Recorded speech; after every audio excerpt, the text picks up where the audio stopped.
Hashtag no music, no intro. We are back. Saints Block Party Podcast coming at you with our friend Matt Waldman of RSP, the rookie scouting portfolio.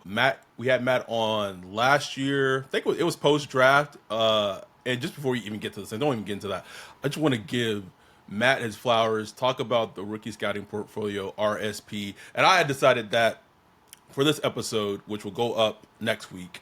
So this will go up next week. If you are a listener to this podcast, where you're listening on YouTube, Spotify, iTunes, however you're listening, consuming this, if you interact with this, whether it be in the comments, if we're putting something on social media, on TikTok, Instagram, if you just comment something about this episode, we are going to do a raffle, and just a random raffle. Doesn't matter if you're a Patreon, non-Patreon. We're just gonna do a random raffle, and we're gonna give someone give someone RSP. We're just gonna do randomly. Someone's gonna be gifted Matt Waldman's RSP, just engagement and just get people to read your excellent work. So I don't even want to get started with the Saints. I want to give Matt his flowers and first say thank you for coming on again, spending time with us this evening, talking about the Saints. But I want to just talk about, how was it for you this year, pre-draft, post-draft, your experience doing the rookie scouting portfolio? Well, first of all, I appreciate it, and thanks so much for you guys doing that and introducing some readers to the RSP. This is its 20th year, so you're 20, and it was a fun draft. It's very intriguing, this draft class, because I just study the skill players. Right. At least we facetiously should call that, because we know the linemen in the trenches are the real skill players. But yeah, I mean the running backs was a rich class, but you knew they were going to get pushed down because just the nature of the NFL and the beast and how it is. Wide receiver was fascinating because I think for me, over the past several years, while last year was a great class, an all-timer possibly, and the year before was really strong, and even the year before that was pretty darn good, you realize, as we were getting into more 7-on-7 football, more private lesson coaches in high school and college, that these players coming into the league, they know about more technique and know about more concepts than they used to. Yeah. But they're kind of like guys who go on the job site with like a tool belt filled with tools, brand new tools. They have a million tools for everything. And there's that old man out there who's been doing this for about 20, 25 years, who's kind of got a iffy back and a bum knee, and he's probably fallen off a ladder a couple of times, but he's still up there. And he probably knows how to use one tool in his belt better than that guy could figure out which three he could possibly use for that one job. And I think that what we're seeing with wide receiver is that there's a baseline of more skill, but that level to go from good college player to excellent NFL starter is still a canyon. And I think there's a little bit of, we're seeing people who are, there's more guys now that you go, well, in a year or two, it could happen. But now we've got to get better at differentiating between who's the Marquez Valdez-Scantling of, the league, who decent, but, every ball you throw, there might be a drop. You got to throw him two to get one. He's kind of a BOGO kind of receiver in that sense. And then, him and Gabriel Davis are kind of like that. Yeah. And then somebody else who might develop by year 2, year 3, like a Robert Woods or somebody like that, who you start to look at and go, oh, okay, that guy's for real. And I think that's the interesting with that. Tight end's a fascinating class. There's people who, I'll just end it with that and just kind of, tight end's an interesting class in the sense that there's no Brock Bowers there, but you would think that people think Tyler Warren is like George Kittle and Brock Bowers combined. Yes. And I look at, and the guy who might surprise everyone is Harold Fannin, but who everybody was up then down on, but they don't realize that he literally had Sam Laporta's profile and skill sets to win one-on-one, whereas to me Warren is kind of like a Michael Mayer Kraft, Tucker Kraft combo.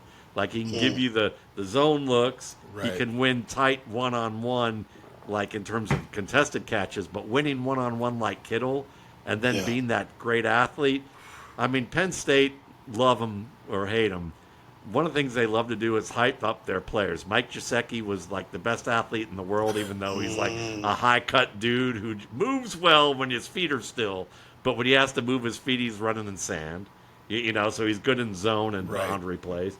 Who's the other guy? Oh, Little Gronk, or what was like, they compared Freiermuth to Gronk. Yes. And Freiermuth's good, and he's going to be better with Rodgers probably, but he's not that kind of athlete. Right. And then, same with Johnson, and now with Warren. I mean, Warren's not going to be Taysom Hill, and you're even hearing things like that. So it's it's fascinating to see the hype that comes with this stuff every year, and also how people count data so much that they overlook the things that actually should be underpinning that data, which is like techniques on film. Like Luther Burden III is a good example of a guy who the profile will tell you he's Wan'Dale Robinson or Mecole Hardman. The film will tell you that if you look at techniques that actually you don't need to see as many reps if the techniques there are there in right combinations, because you don't exhibit techniques that good unless you've really been able to do them over and over without thinking. And he's got those skills.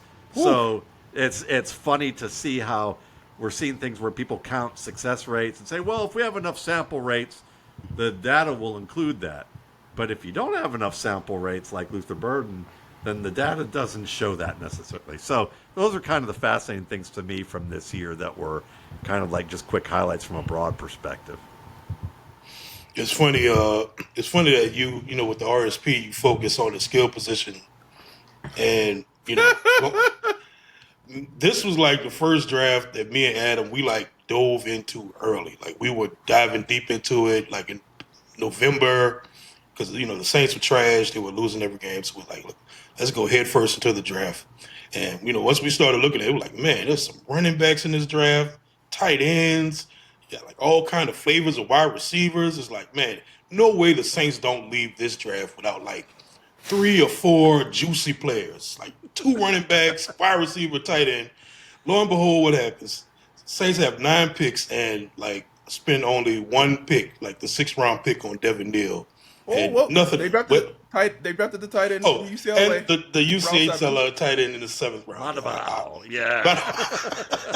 And it's like, that's it. So it's like, we don't even really have a lot of like draft picks to talk about as far as like skill position, which is funny. But they did take Tyler Shough in the 2nd round, at quarterback.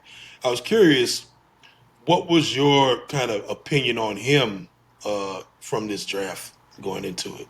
Oh, for sure. I mean, Shough's interesting because if we're going to do like the broad view and just say, all right, let's give the stylistic comparison to him. Okay. Just doesn't mean that somebody who sounds like Marvin Gaye is good as Marvin Gaye, but like it's kind of the same thing with this. It's like Tyler Shough, if everything works out and he has a great offense around him and he levels up fast, he's going to probably somewhere get to a point where he could leapfrog the good version of Jay Cutler and be somewhere between Cutler and Matthew Stafford. That's if like it all really works out. You're gonna need to see that there's something in him that people didn't see. Right. Now, I think where he is a good notch below Jay Cutler, good and bad Jay Cutler. So what that says to me is this is a guy who, by the grade I gave him, he could start right now if you limit what you're asking him to do in the offense. And there's going to be diminishing returns beyond that scope if defenses get to the point where they go, okay, this stuff's predictable. We know what you're going to try and do here. We're going to try and pin you into a corner and tell you to throw your way out of it and think your way out of it.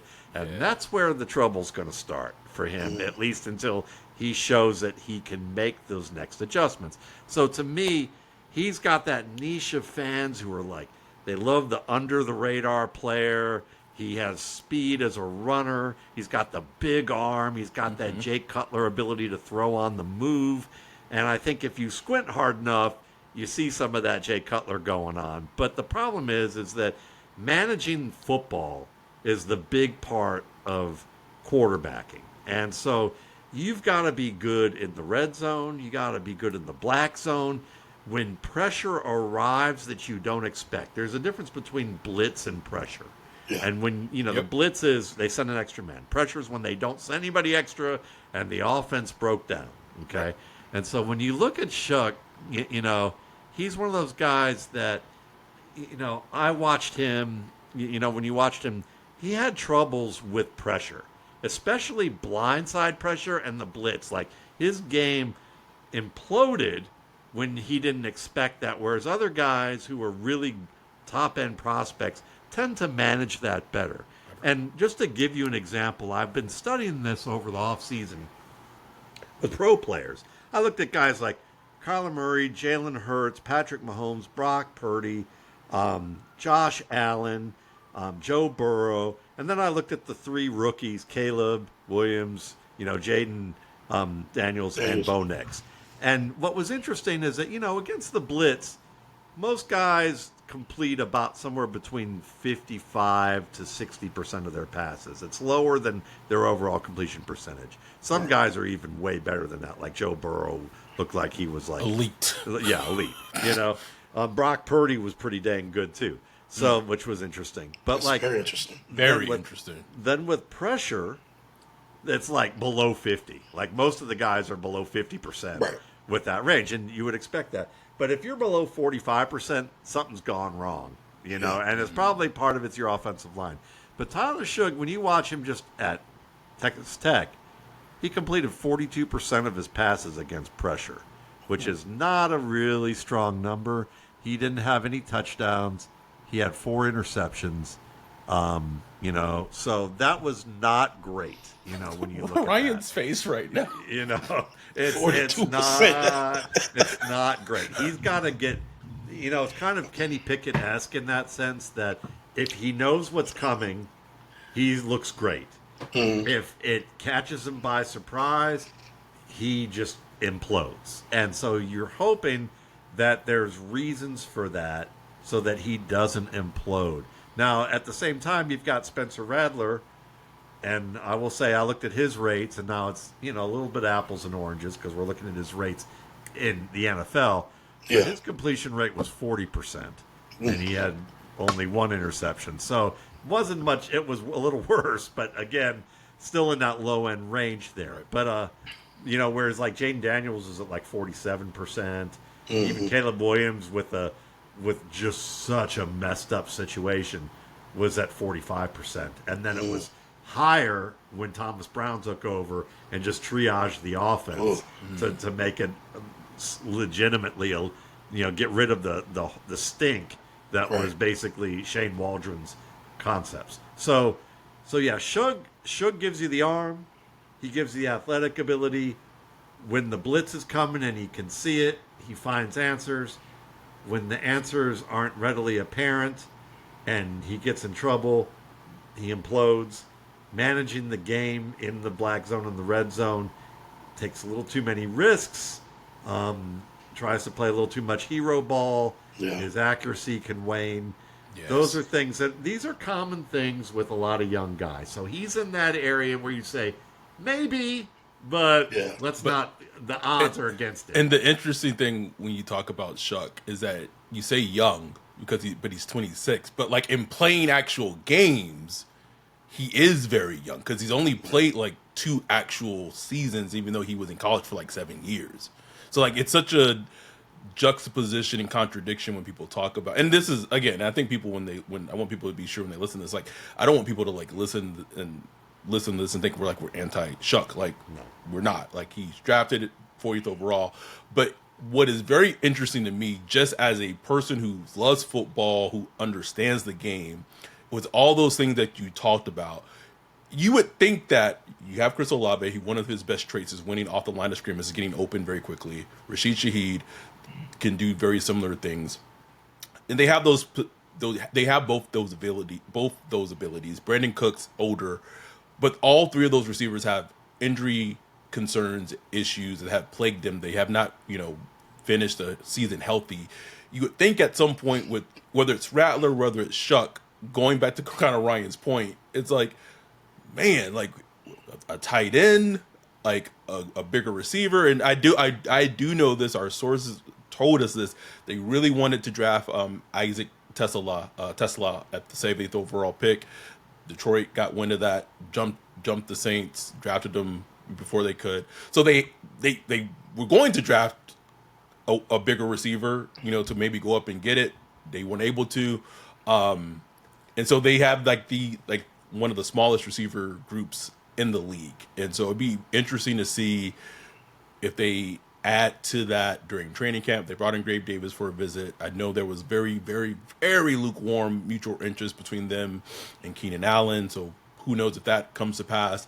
So it's just going to be very interesting to see whoever wins the quarterback competition, how Kellen Moore navigates that.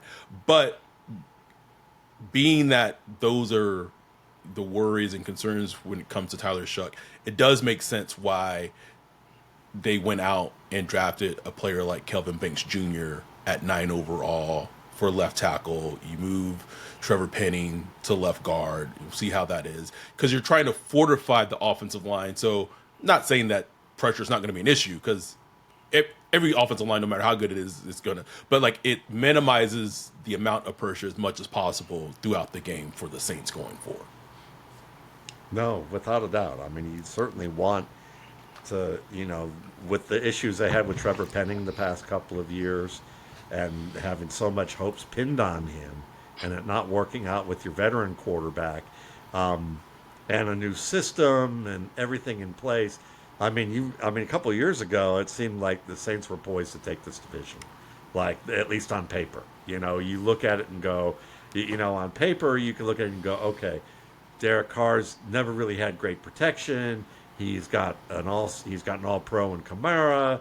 He's got these young receivers who are strong talents, who can really leverage the deep game. You're going to really get a chance to run Clint Kubiak's system with all that play action and the ground game, and give that balance that allows Carr to see everything at the line, make the decision, and go from there. And week 1 against the Titans, they got exposed so badly early that they had to literally abandon ship with their game plans for the year, essentially, to help Penning double team. Oh, guys. was that the Arden Key game? Yeah. Yes, it was. Yeah. Yeah. That was the Arden Key game. And I mean, it's like, and in contrast, what was crazy is you're watching Penning not be able to handle that. And then there's Tyjae Spears, the Tulane alum, who's being put in pass pros week 1 and killing it. Like by halftime, they're like, you know what? We don't even need to put Derrick Henry in here for that. We don't need to put in a veteran. We can let this guy handle it. And he's handling guys one-on-one in situations that you're like, this Tulane back is outperforming his role in pass. I know it's apples and oranges, but still, just to watch that and Trevor Penning needing an extra guy, and you're just like, oh my gosh, the Saints are ruined after a half, because they have, unless Penning just gets incredibly better and there was an injury or something happened that could explain what was going on, but we found that wasn't the case. And that offense, I mean, they were hinged on their tackle doing his job, and he failed so dramatically that it was just a killer. So I think, they need a guy like that.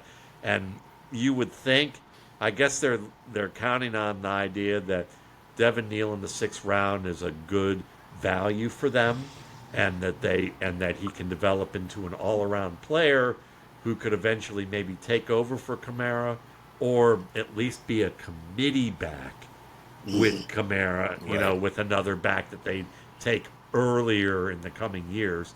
And then Matavao, I mean, I liked him more than most. I think he's got potential as a blocker. He's got soft hands. He can move pretty well for a big guy. But you would think he was a better blocker for the size that he is. Like, he's a little more finesse than I thought that dude would be when I saw him and watched how he played. Right. But Because there's he's like potential. he's like 6'9" or something, just ridiculous. Like, Yeah, yeah, he moves better. Look, he moves better than Terrence Ferguson, who the Rams were all over.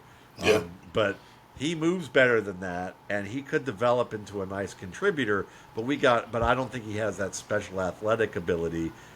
But he does move better than the workout warrior for the Rams, who people will be all over. But yeah, it's fascinating. It feels like they're hanging on one more year offensively with the veterans in place, hoping that the veterans can help level up the young quarterbacks in the room. And we should probably even talk a little bit about Hunter Dekkers just for the heck of Oh, it. Oh, the let's gambler? go.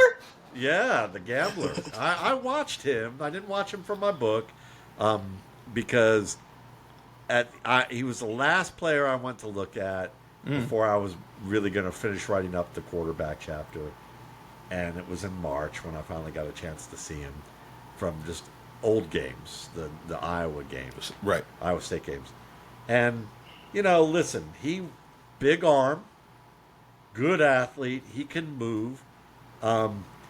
He makes some throws that are starter level impressive, like in terms of just the ability as a thrower, like what Matt Stafford can do, fitting it into those tight creases, and you go, wow, that was a heck of a throw. But the decision making is like the Hyde to his Jekyll, and it's like so he's really got to show a lot more maturity with how he reads the field. But I think all your quarterbacks except for one probably need that. Like they're all like, they all either don't manipulate the field as well as they should, or they've got gaps. Like it's odd to me that Spencer Rattler, from when I watched him, was better against zone than he was against man to man. Right. It was strange. But Baker Mayfield was kind of that way too when he came out, and they went to similar program. They had. They went to same program, and there's a little bit of that left over there. So maybe that's just being used to the scheme that you're in. But he was a little better than at that. So that's kind of strange. You want to see him progress better against man, manipulate better, go from there. You look at Shough, the same thing. It's like he doesn't hold defenders as long as he should. When there's certain things that he should have recognition of post snap.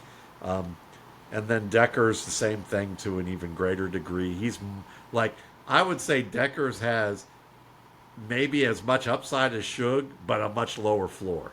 And Shough has maybe a floor that you're going to feel like you're tortured as a Saints fan if they hang on to him like they hung on to Daniel Jones in New York.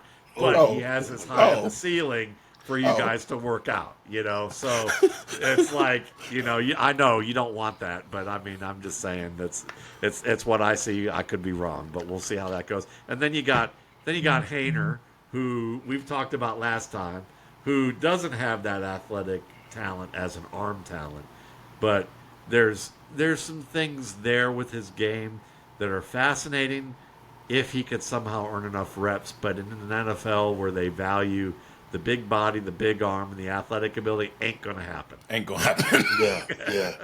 And the funny thing with Jake Haener is he's like been an excellent practice player.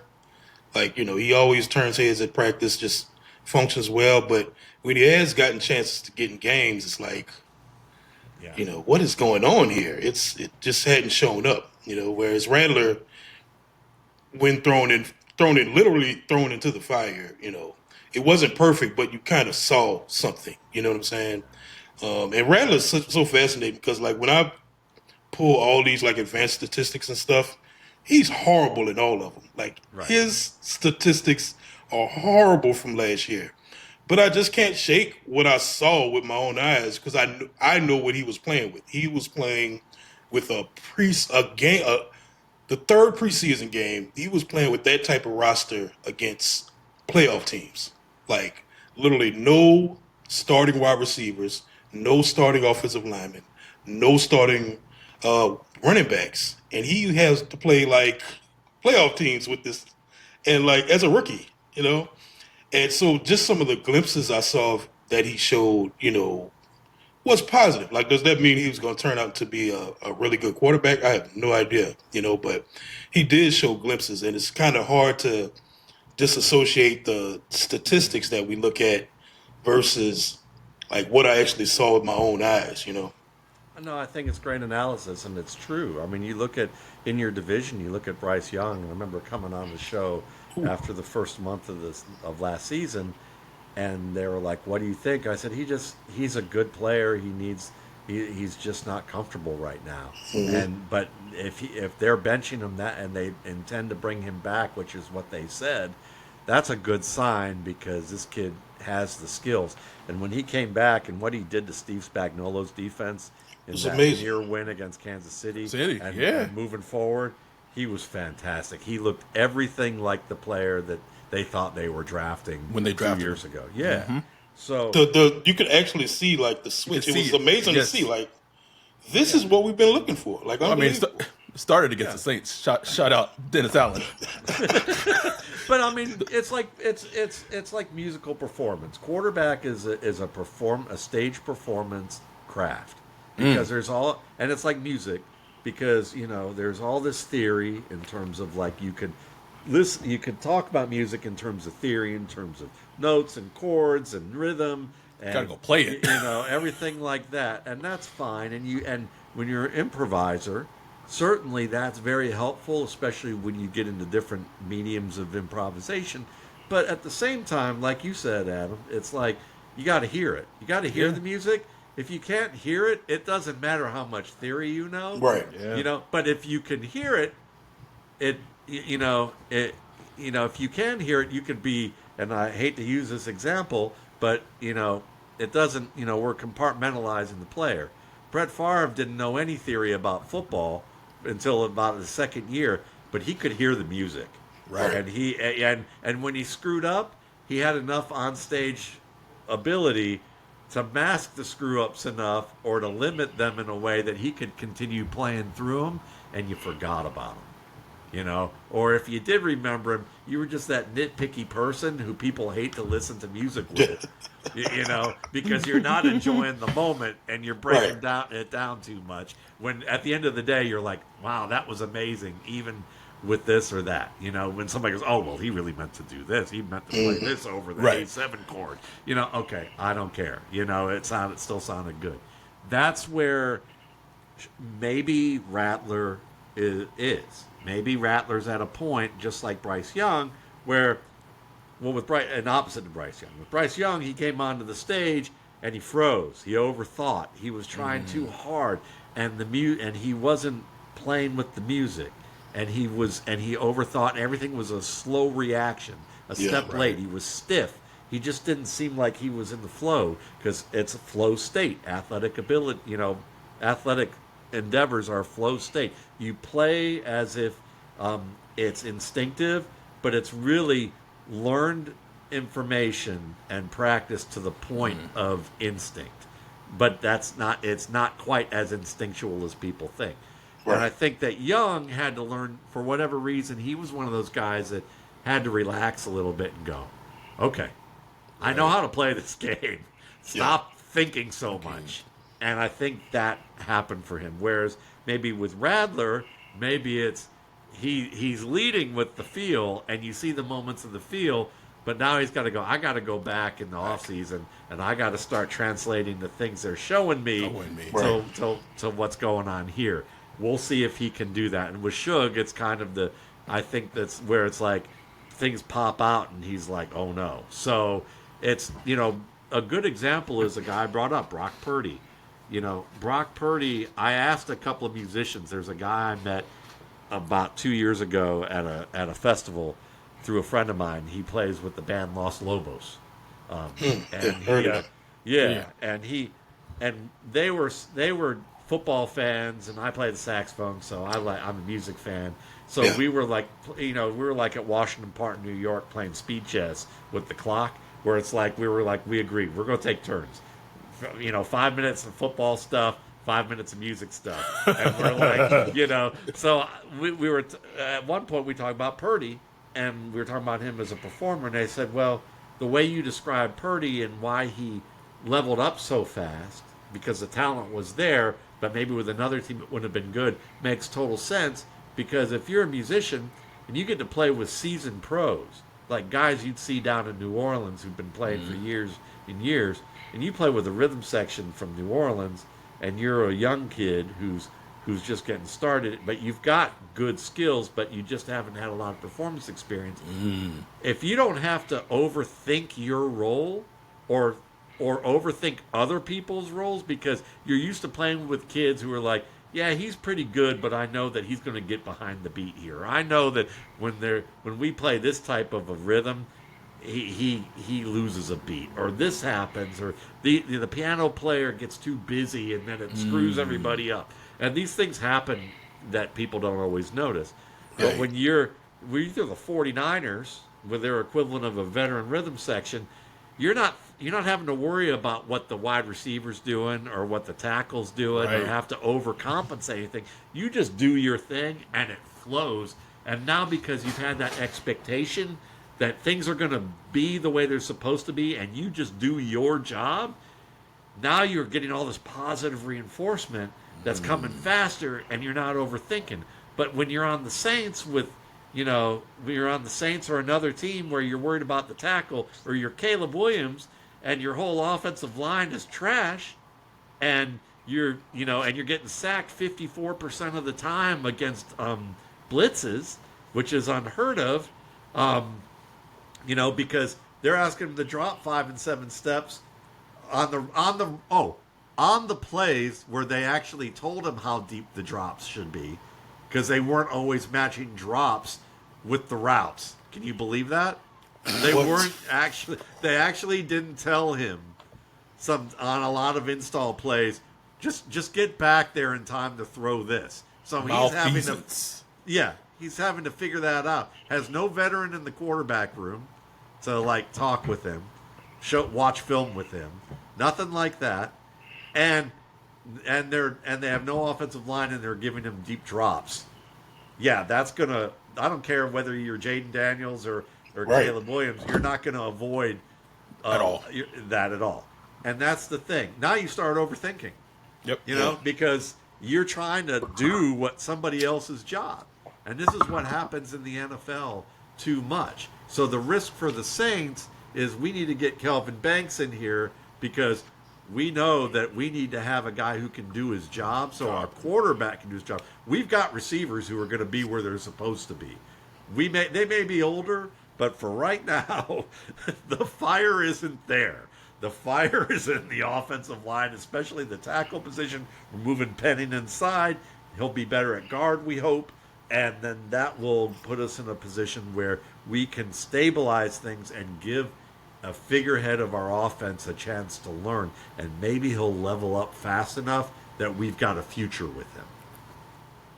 And one of the most interesting things is to see how the season plays out because of the quarterback class. And I'm not usually like let's look at the quarterback class next year, because we reported it on the podcast, and then Adam Schefter, I think he reported it draft night or a couple of nights later, that the Saints did try to trade up for Cam Ward, and we reported that months before the draft. So they desperately wanted to trade up for Cam Ward. If the Saints season the Saints don't have a good season this upcoming season, they win 3, 4, 5 games, they're going to have a decision on their hands if they're picking top 5 with the next batch of quarterbacks in next year's draft. Even with them taking Shough last year or this past draft at 40, because you're not gonna, you're not in a situation like that where you're drafting very highly and you still potentially need to add a new quarterback. When do you typically start that process of looking at guys? For me, it's probably within the next 2 weeks, I'll be watching players. Oh wow! So, and I've usually watched players from the year before, or watch players who will be available the following year, the year before. That just naturally happens because sometimes there's guys who you think might come out and they don't. Then they don't, right? So now with quarterback, I am notoriously known for waiting late. because I like to get, I like to have really a cleared schedule.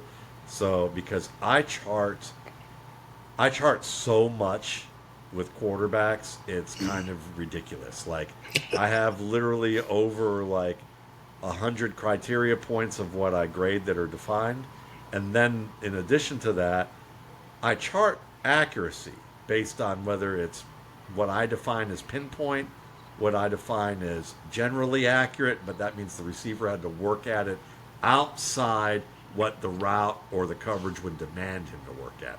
So, Wow. say for instance, Michael Thomas getting thrown a back shoulder play on a seam route or on a crossing route facing a defender who's heading towards his break, Drew Brees hitting him, behind his back shoulder, that's a pinpoint pass because the route concept demanded that. Right. But, if you're running a seam and you're throwing the ball to the wrong shoulder and the receiver has to make an adjustment, that's a general accurate. So I have NFL Next Gen stats that I look at that give me averages for what the NFL expects on certain types of depths Right. of passes and passes versus pressure.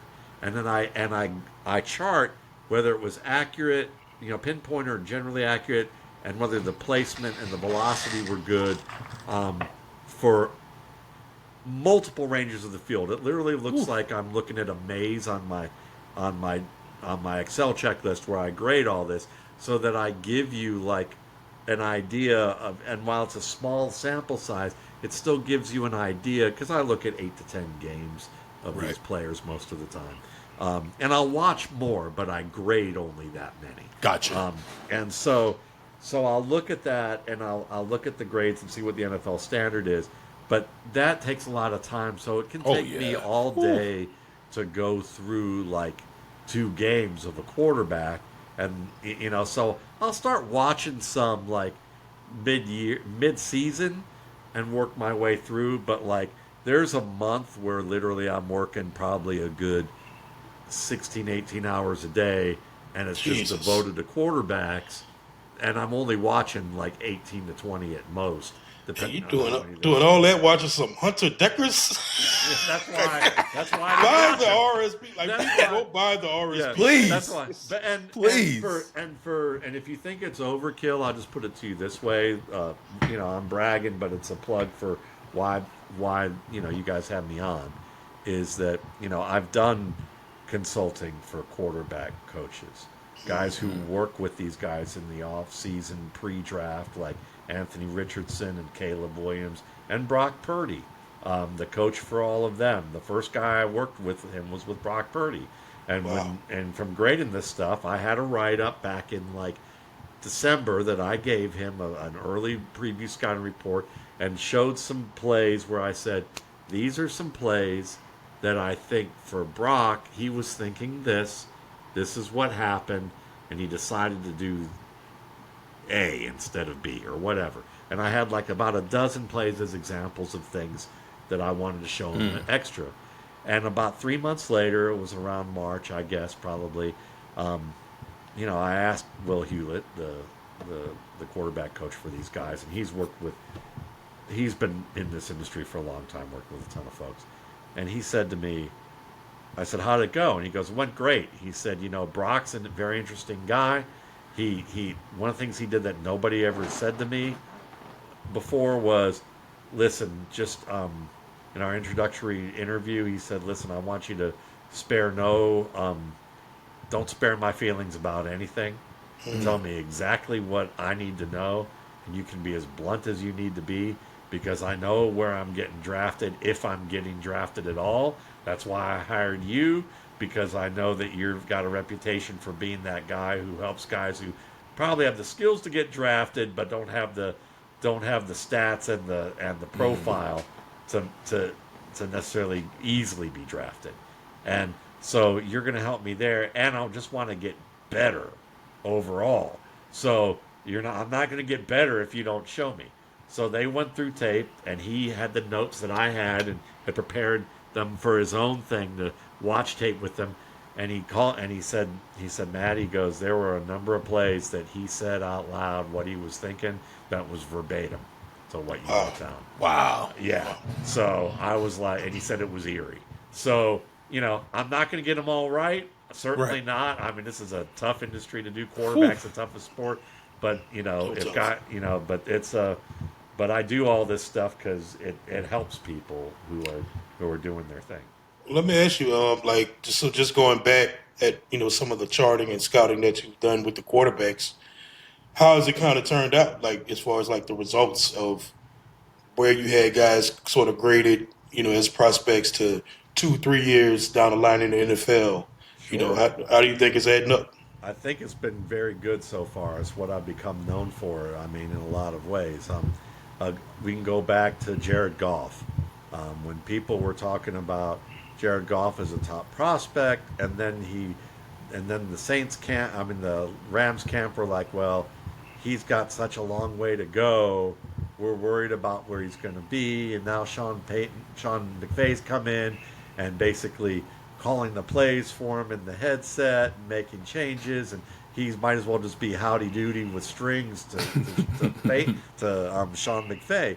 But I had him graded as a top prospect of those quarterbacks over Carson Wentz, and I explained a lot about that with why pocket presence, ability to throw accurately, and when he went to the Lions. The Lions were, when they traded for him, they were like, listen, we threw everything at him right away because we wanted to know whether this was just an add-in to the trade we got with Stafford and we're going to look elsewhere, or can this guy legit be what we need him to be? And we were a little surprised at just how good he was and how he handled everything we threw at him and more. Lamar Jackson, everyone said he was, well, not everyone, but a lot of people who people consider everyone said he was not even a quarterback. I thought he was the best pocket passer in that class, and I thought that people were characterizing him the way that they should have been characterizing Josh Allen, and that Josh Allen was the guy that they were characterizing that they should have characterized Lamar Jackson to be. And if you look at Lamar Jackson's production, you would see that he's a fantastic pocket player. But it took, 5 years and Peyton Manning on Monday Night Football to say he's a good pocket passer for people to believe it in the mass media. Patrick Mahomes. You can go read my Lamar Jackson, Patrick Mahomes at Matt Waldman, RSP.com. You can read those scouting reports. I've had people literally say Patrick Mahomes' scouting report that I wrote was literally like I predicted the future.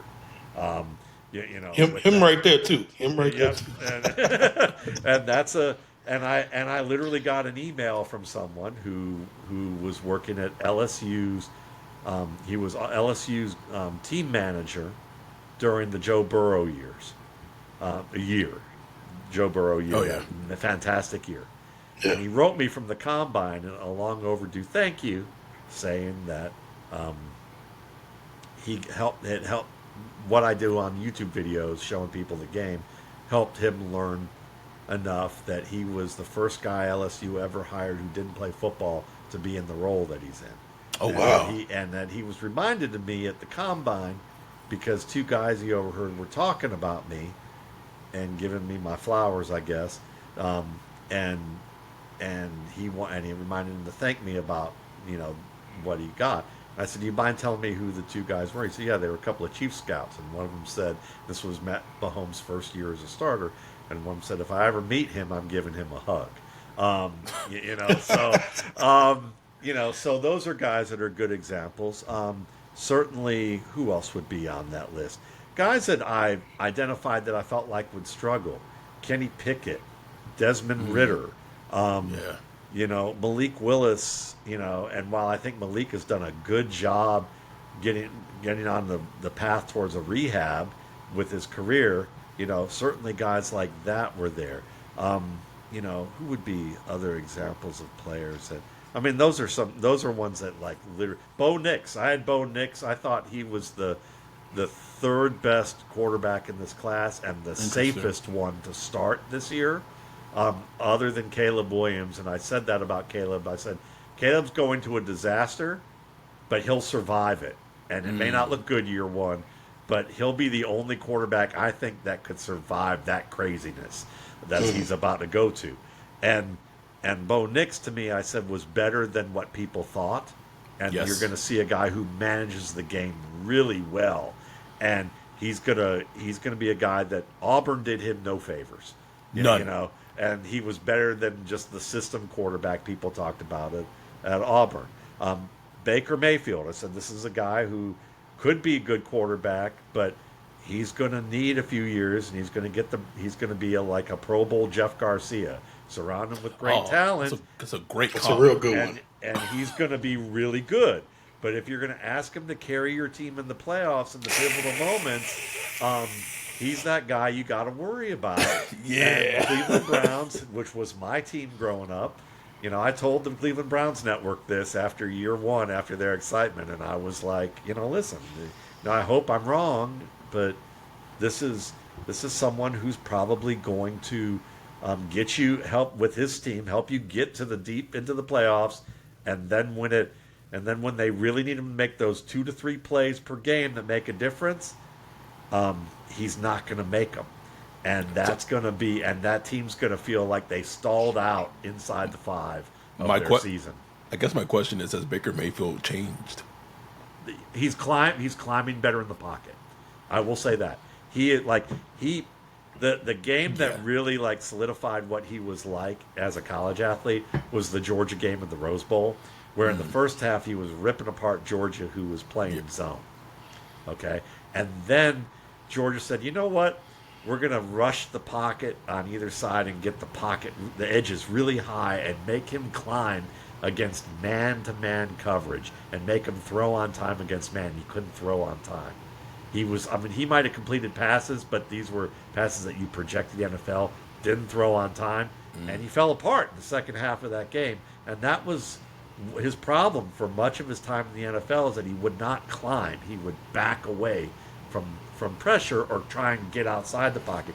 You have to climb. Joe Burrow, another, obviously good name there.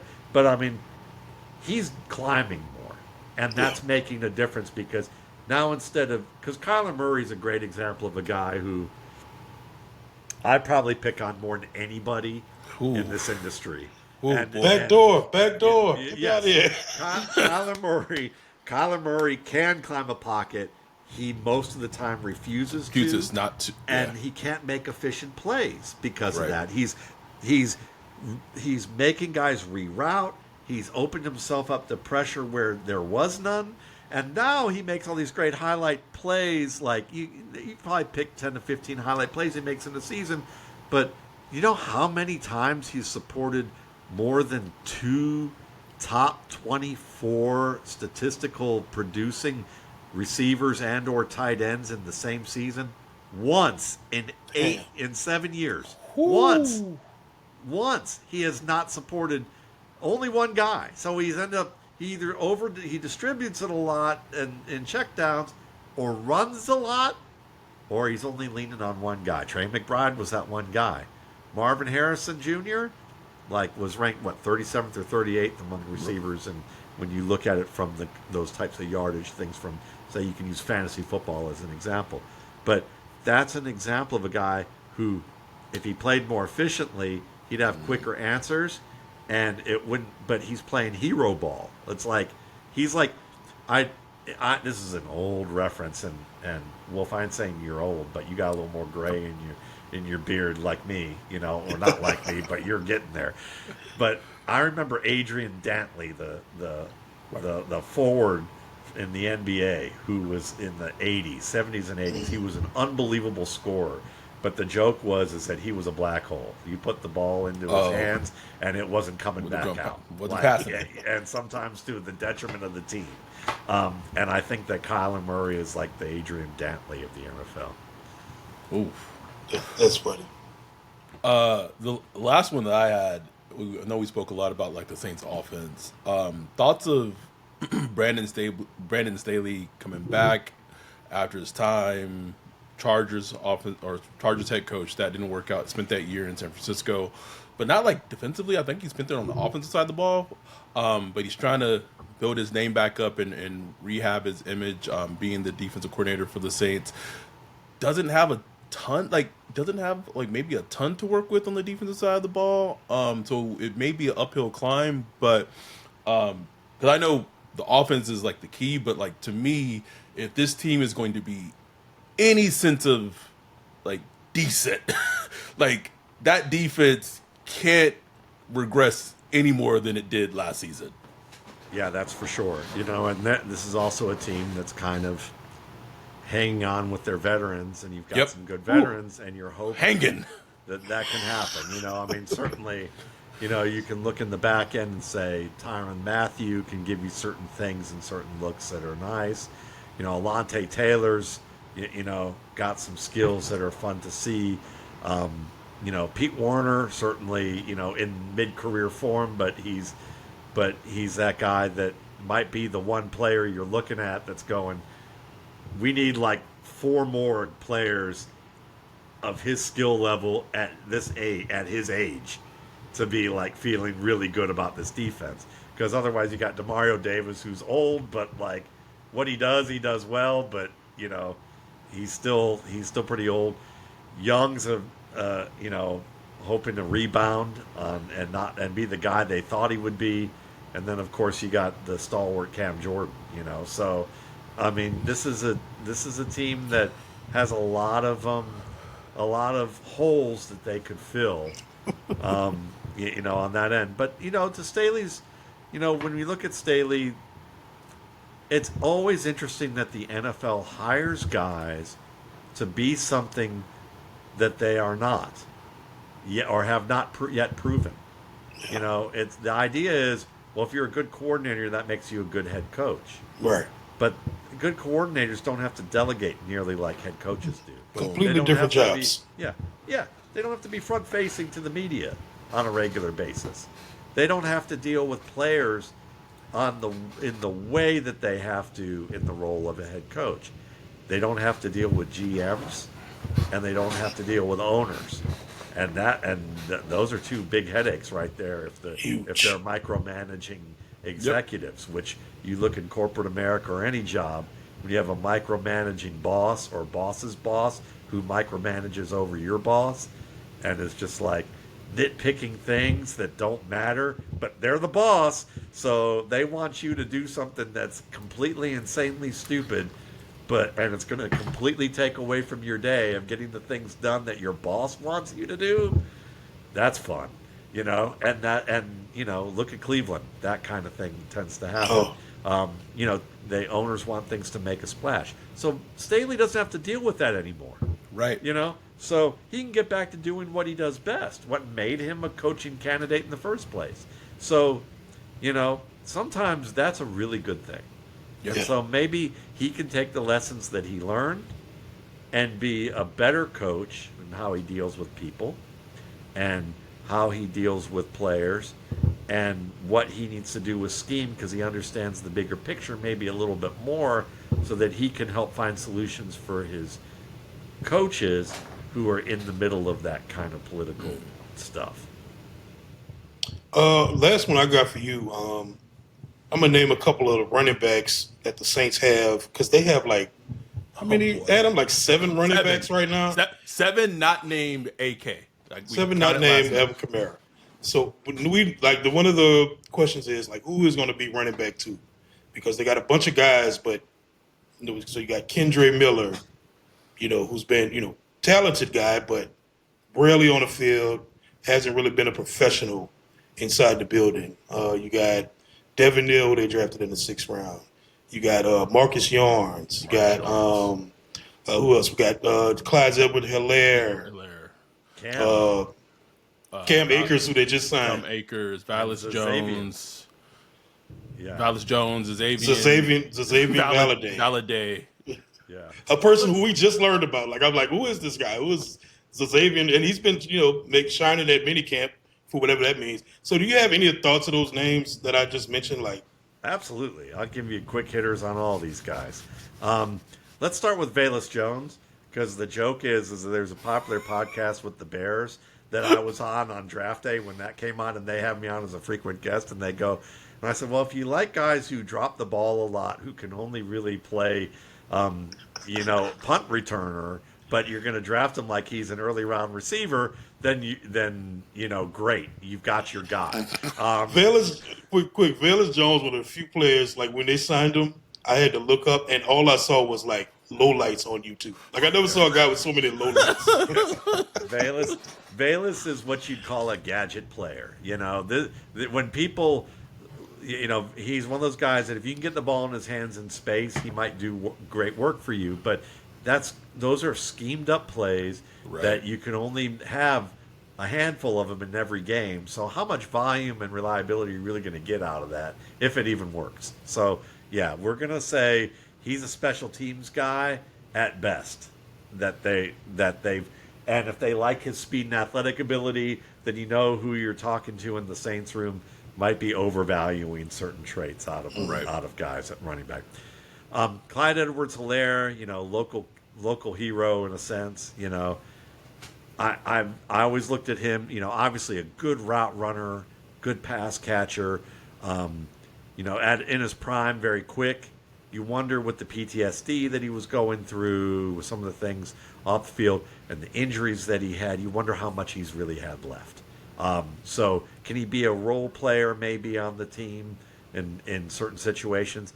Yeah, but you're hoping that you got other guys who can do that, because you don't want to pay the vet minimum probably for a guy who's going to give you that limited type of thing. Marcus Yarns, I really liked out of Delaware. But he's interesting because I thought, well, at worst, if he couldn't gain the weight, because he was listed like around the 170s range when I saw him, you're looking at him and going, maybe he's more of a Deshaun Jackson archetype type of player who can play, be a big play option, really good after the catch, good pass catcher over the middle.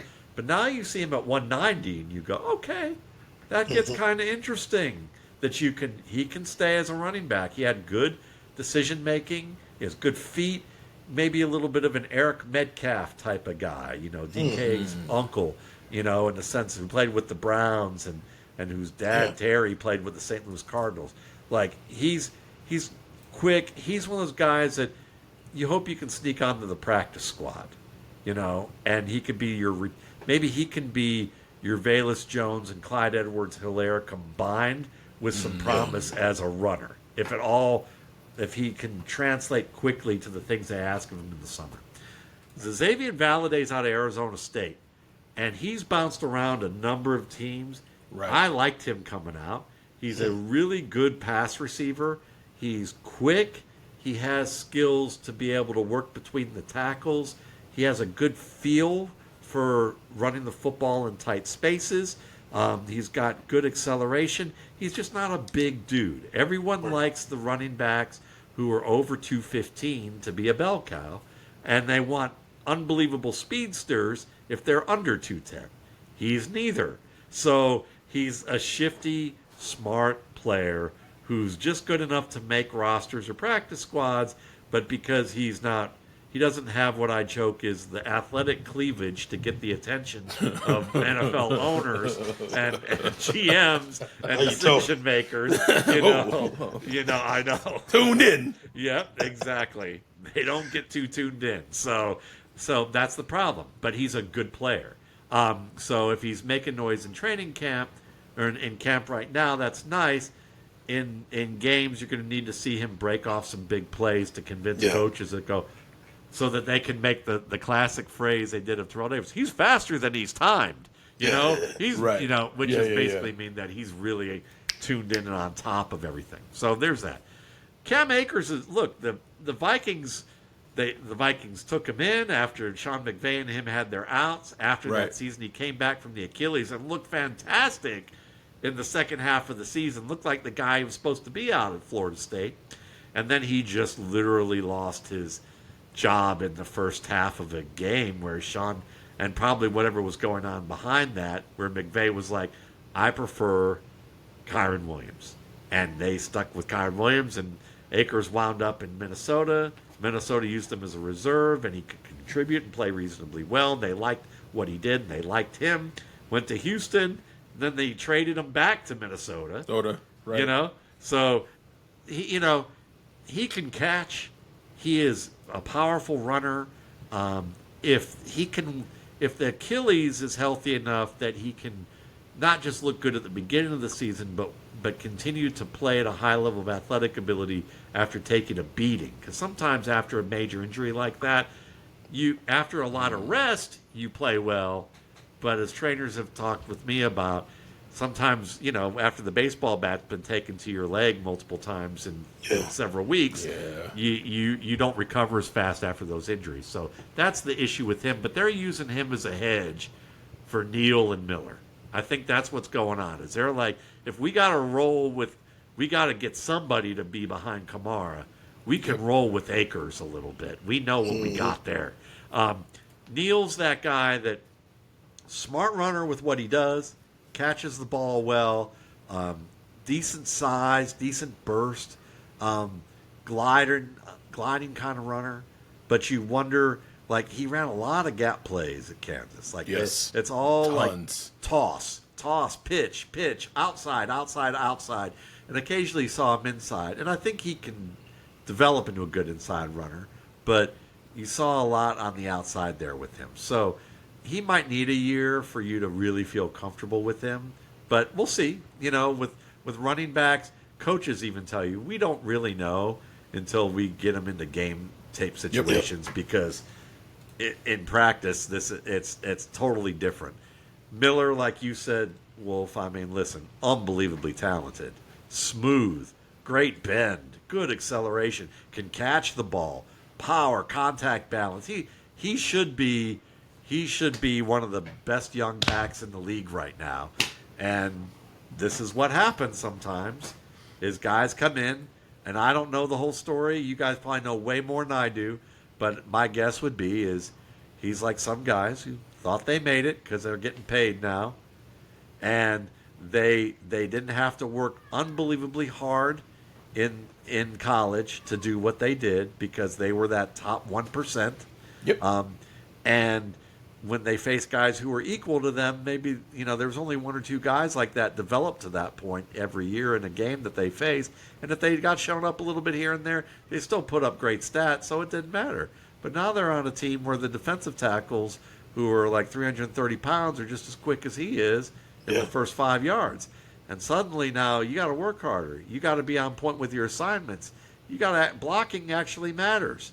You can't dip your head all the time. Right. You can't clap attack certain passes and drop one and go, oop, on me. You can't do that enough. And if they don't think you're putting in the work and you're making careless mistakes in practice, or you're making careless mistakes in games, or you're not conditioned well and you're getting hurt in things that they think that you need to be conditioned for, and you're looking I'm just laughing. I've watched Alvin Kamara. Alvin Kamara is my favorite player and probably the one player that I look at that I love and I missed on him because I look at him and I was like, he fumbled so much. He carried the ball like a loaf of bread at 2 stops. He bounced everything outside all the time. And then I heard the story that in his first year, Sean Payton just yelled at him for bouncing things outside. Said apparently to somebody, I don't know whether this was in the media or not, but to a beat writer I knew, told a beat writer, listen, I didn't like that we drafted Alvin Kamara. I may have told people, how I felt, but I didn't think he was a smart runner. I thought he bounced everything out too far outside. And so the scouting report, my scouting report matched what Peyton said. But he said I yelled at him and I got into his grill about what he wasn't doing right. And from that point on, he was a different player. Not because Peyton did anything, but because Kamara heard that and was able to go, okay, you want me to run inside? He thought Kamara was scared to run inside. That was what he told the guy. Yeah. And then you watch Kamara, and you would never think from his rookie year on that he was ever scared to run inside. He's so good. But that's the thing. Kendre Miller should look at what Alvin Kamara does to work out and go, if that guy is doing that guy, somebody needs to tell him, if they haven't, Alvin Kamara was as talented as you were. But he didn't understand how he was supposed to play the game. And when someone told him, he listened, And then not only did he listen, but he said, what else can I do so that nobody ever has to say anything to me again about how I play, other than maybe something cushioned in a nice way of saying, this is how we'd like you to work this play, as opposed to, why aren't you ready? You know? Right. Yeah. Perfectly said. And like, everything's in front of Kendre for that running back 2 spot. A lot of his issues has just been, you hit on it, the professionalism of just taking care of his body in the off season. And like, he's a professional football player. Like, you can't like not work out in the off season and then show up to training camp and just be able to think everything. Because in theory, right, we talked, kind of just going back to the beginning, and as we tie this up, ideally, I think Kellen Moore would like to have a running game of AK and Kendre Miller. So whoever the quarterback is, Rattler, I know Mickey Loomis, and probably to some degree probably Kellen, but for sure Mickey Loomis wants Shough to be starting week 1. They drafted him 40th overall. They want him to be in there week 1. So what's the easiest way to alleviate a lot of pressure for any quarterback, but especially a rookie quarterback? Lean heavily in the run game. You drafted, you have this new O-line that should be in theory good.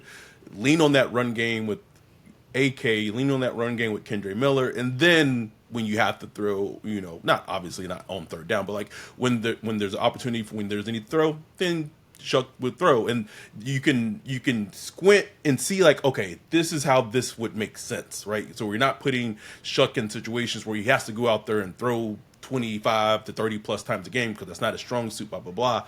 But in theory, for that to work, like AK can't be like, he's getting up there in age. He was drafted in 2017. It can't be all on him. So it all has to go hand in hand. So in theory, Kendre Miller to be that running back 2 that can, alleviate that load from him would go a long way to in their main plan. But listen, we'll see. I would make a joke.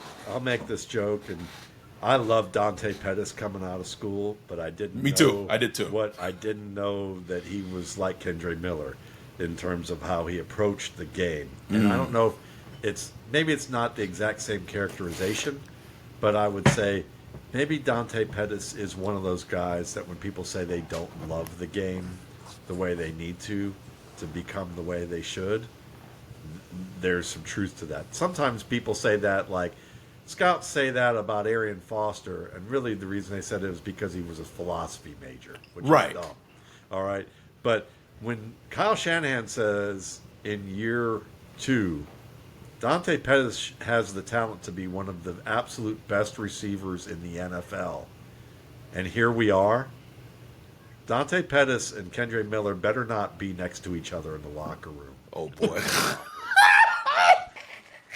If you want, and I love what Dante Pettis could do, but if I did too, I loved it. Was it Washington, right? I mean, Washington, yeah, loved him as a prospect. Yeah, like a Brandon Lloyd-esque type of winner of the ball who had certain type of route game that was patient and sudden, great after the catch, But he had work to do to get off press. He had work to do to be where he was supposed to be. He had work to do to play all 3 positions. Kyle Shanahan was putting you in a position to be an all-pro, and you didn't want it. And listen, I understand, but yeah. Just a little trivia factoid, just to bring it full circle with the whole AK thing. The Saints traded a future second-round pick in 2018 to get that second third-round pick from San Francisco that year to draft AK to get. So they had 2 third-round picks in 2017. So they had to trade to get that. So that second-round pick that they traded to San Francisco in 2018 was used to draft Dante Pettis, just to close that. Wow, fascinating. Circle. Yeah, I don't know. I'm a sicko for knowing that in my head. But I love it. But that's fantastic. Yeah, I hate saying that too, because God, and he seems like an engaging guy too. And super, like, you gotta remember, yes, like these guys, a lot of these guys, they're really good guys, and there's nothing wrong with that.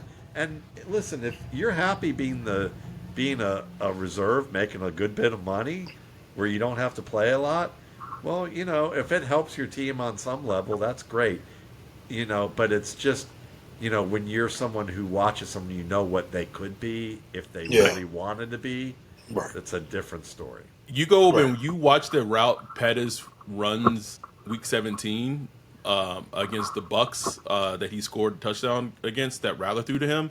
Like it's just like do more of that. Like Yeah. do that. It's like a fantastic route. Fantastic route. So I get exactly what you mean. Matt, this has been outstanding. Again, if you listen to this entire podcast, but if you didn't, I said at the beginning, I'll say it now. Matt Waldman, RSP. You can follow Matt on Twitter at Matt Waldman. So if you engagement, so whether it be on Twitter, it could be Instagram, TikTok, YouTube, however you want to just leave a comment of just adding a comment, positive comment. Let me add that. I don't want any like positive comment in regards to this episode. You don't have to be a Patreon. It could just be anyone, and then we'll compile all the comments, everyone who has left a comment, and then we're just gonna do a raffle, and then whoever wins the raffle, we're gonna gift them a copy of the post draft RSP. So get some more readers for Matt and his great content and all the work that he does. Appreciate you coming on, man. It was a pleasure. Definitely appreciate it, and can't wait to have you on again. It's always a pleasure. I appreciate you guys having me on. I've always looked forward to being able to do this show. And if you get negative comments, I can say this. I've always joked with people that the first step to becoming a lifetime RSP subscriber is to call me an idiot. That's usually what people said when I had Nick Chubb over Saquon Barkley, early in his career. No, I remember disagreeing with you when you Brandon Cooks actually the Brandon Cooks draft 2014. I'm like, and you pointed out some like particular things like why he wouldn't be like a number one wide receiver, quote unquote. And you spot on. Like I was like, you don't know what you're talking about. Sure. You're spot on, man. Like it's a good player, but just never became that guy. I'm glad he's back. Yeah. His career's come full circle too. So It has. I think that's kind of cool, and he can definitely help them. No question. Matt, thank you for coming on. Appreciate y'all. Please like, subscribe. We appreciate y'all. Be safe out there. With that, we are out. Peace.